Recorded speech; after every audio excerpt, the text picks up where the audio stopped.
What happens when you don't wrap your anodes?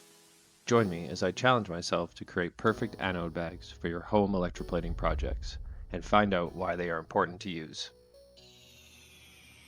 What's up, guys? In this video, you'll learn how to make quality reusable anode bags for your electroplating projects, making the process simpler and more efficient. And if you stick around until the end, I have 2 tips that will make a huge difference in both selecting and crafting your own anode bags. These days, everything's expensive, including store-bought bags.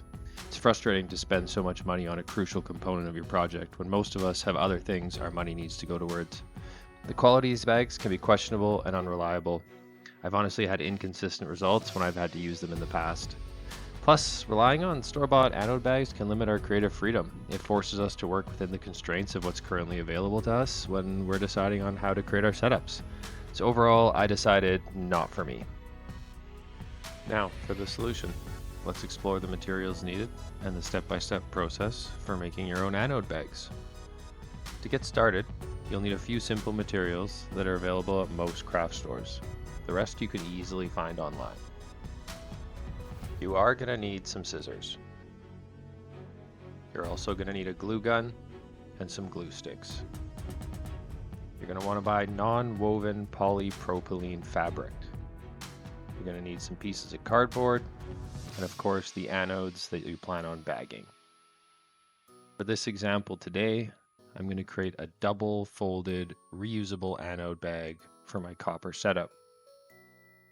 Start by cutting your fabric to the rough size you need, roughly double the size of your anode. The main fold will be on the bottom, so you're going to start by making a bead of glue along one edge and then fold it over and smooth it out. Use the cardboard to help you here. Do the same to the other edge, and make sure you leave ample room on each side. You'll see why when we're done this part.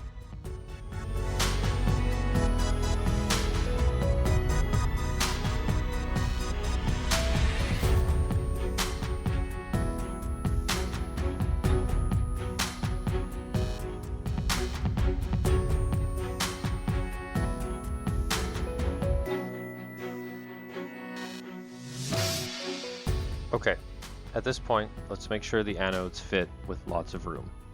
Then let's trim the edges and the top.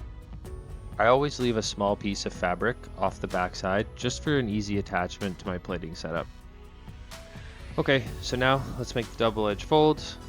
Create a fold along the first edge, then apply another bead of glue along the new edge you just created. Fold it over, smooth it out. Let's flip it over. And we'll do the same thing again on the other side, but this time we're going to fold it in the opposite direction just to increase stability.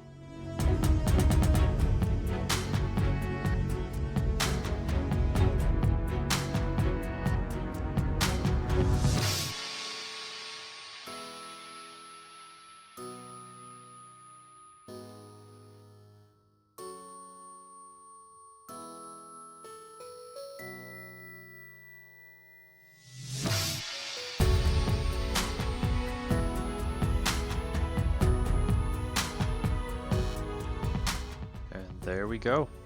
A nice high quality reusable anode bag for your copper, nickel, or zinc solutions. Alright guys, let's quickly talk about those 2 tips that I mentioned earlier. The main key is honestly to just choose the right materials that will provide the necessary structure and durability for the anode bags that you're going to create. First, you really want to choose a non-woven polypropylene fabric, preferably between 60 to 100 GSM. This fabric will be both durable enough to not break down over multiple uses. It will contain any particulates and waste that will escape from your first line filters, and it will also allow for good solution to flow around your anodes. Second, make sure you wash your anode bags before using them in your solutions. This is just going to remove any crafting residue or chemicals on the fabric. This is going to help preserve your solutions while also increasing your water permeability. Easy, cost-effective, and fast to make. These anode bags are a game changer for home electroplaters and hobbyists. By making your own anode bags, you'll save money, gain creative freedom, and achieve better results. If you guys enjoyed the video, don't forget to leave a thumbs up or a comment and share your experiences. Both are greatly appreciated. Thanks a ton for watching. Till next time, folks.